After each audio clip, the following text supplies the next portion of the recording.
इंकलाब इंकलाब इंकलाब। प्यारे दोस्तों नमस्कार। देखो भाई, जब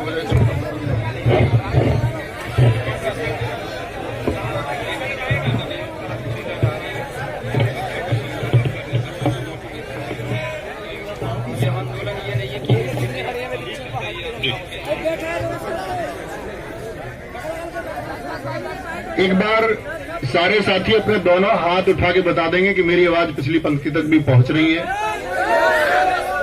तो भाई हम सब लोग यहां आए, एक ही मांग, यूपी पुलिस कांस्टेबल री एग्जाम। और दोस्त, जब इसको नाम दिया गया यूपी पुलिस री एग्जाम सत्याग्रह, तो सबसे पहले तो आपको सत्याग्रह का अर्थ समझना होगा। आप लोगों को यह जानना होगा कि जो आग्रह आप सब यहां करने वाले हैं वो सच में सत्य के लिए है या असत्य के लिए है। तो एक बार बताएंगे, ये सत्य के लिए है कि असत्य के लिए है? तो सत्य के लिए आग्रह है, तो इसका मतलब है सत्याग्रह कोई भी हो उसको चलाने के लिए एक बहुत अनुशासन की आवश्यकता है। कल भी मैंने लिखा कि किसी ने कहा क्या हजारों के लोग या हजारों की भीड़ भी पंक्तिबद्ध हो सकती है? तो हमने कहा हां, हो सकती है।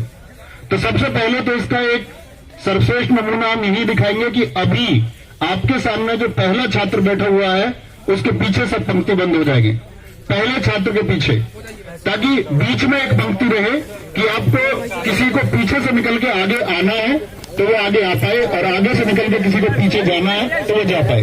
बीच वाली ये जो पंक्ति है, हमारे जितने भी साथी या जितने भी मीडिया बंधु होंगे उन सबके लिए बीच की पंक्ति आप छोड़ दीजिए। बीच में लगभग 2 से 3 फीट का एक रास्ता छोड़ दीजिए। प्यारे भाई, आप सब लोगों से हाथ जोड़ कर रिक्वेस्ट है, बीच वाली पंक्ति छोड़ देंगे और सब लोग एक दूसरे के सिर से सिर मिला के बैठेंगे। देखो भाई, ऐसा नहीं है कि आप लोगों को आज ही बैठना है, ऐसा नहीं हो सकता कि आपको आज और कल बैठना है। हो सकता है आपको 10 दिन बैठना हो, तो अनुशासन और व्यवस्था से बैठ पाएंगे तो ही ये संभव हो पाएगा। बीच वाली पंक्ति अभी भी खाली नहीं हुई है, तो जिस तरह यदि आप हमारी बात नहीं मानेंगे तो मुझे नहीं लगता कि आप किसी की बात भी मानोगे, और किसी की बात नहीं मानोगे तो कुछ होने वाला है नहीं। भाई, मैं अपनी भाषा में बोलूं, मफलर बांधे बैठा, साइड में क्यों ना हो, ये बीच वाली लाइन छोड़ दो प्लीज। ऐसा कुछ नहीं है भाई, आप आगे बैठेंगे तो आपकी कोई प्रेजेंस जाएगी, उसका कोई अर्थ नहीं है, क्योंकि सब लोगों की एक ही डिमांड है कि परीक्षा फिर से होनी चाहिए। और परीक्षा फिर से क्यों होनी चाहिए? परीक्षा फिर से इसलिए होनी चाहिए क्योंकि लाखों करोड़ों लोगों के सपनों को रौंदा गया है और खुले आम रौंदा गया है।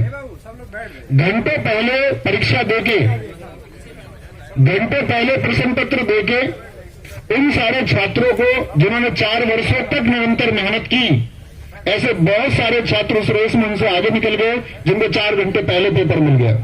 और पेपर मिलने के साक्ष्य विवेक सर ने मिलिंदपुर बीजेपी, जो सबसे पहले वहां पर आपका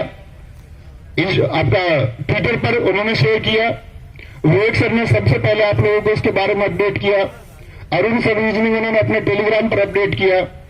तो ये सब साक्ष्य हैं और ये बात आप सब लोग जानते होंगे, और गवर्नमेंट को, मीडिया को भी जानने का प्रयास करना चाहिए कि यूपी कांस्टेबल के अभ्यर्थी तो छोड़िए, ये पेपर मिठाई की तरह उन सबके पास भी पहुंचा है जिन्होंने यूपी पुलिस के लिए अप्लाई तक नहीं किया। मानते हो इस बात को? ये पेपर हम पढ़ाने वाले अध्यापकों तक भी पहुंचा है और गांव देहात के एक अनपढ़ व्यक्ति तक भी ये पेपर पहुंचा है जिसका पेपर से कोई वास्ता नहीं है। तो ये मांग साथी या किसी भी प्रकार का लॉलीपॉप या किसी भी प्रकार का बहाना मेरे द्वारा, अन्य किसी के द्वारा, या कोई एक झूठा आश्वासन आपको बीच में, आपके इस संघर्ष के रास्ते के बीच में यदि दिया जाता है तो आप क्या उस लॉलीपॉप को स्वीकार करेंगे? हमको इसके लिए मांग तब तक बरकरार रखनी है जब तक एक ऑफिशियल स्टेटमेंट आपका भर्ती बोर्ड की साइट पर या गवर्नमेंट के द्वारा या किसी जो पीठासीन व्यक्ति है उनके द्वारा कोई स्टेटमेंट आए और एक आश्वासन दिया जाए कि हां, ये मानना पड़ेगा कि भर्ती में धांधली हुई है, और धांधली नहीं, ये अत्याचार हुआ है। एक छात्र जिसके सपने हैं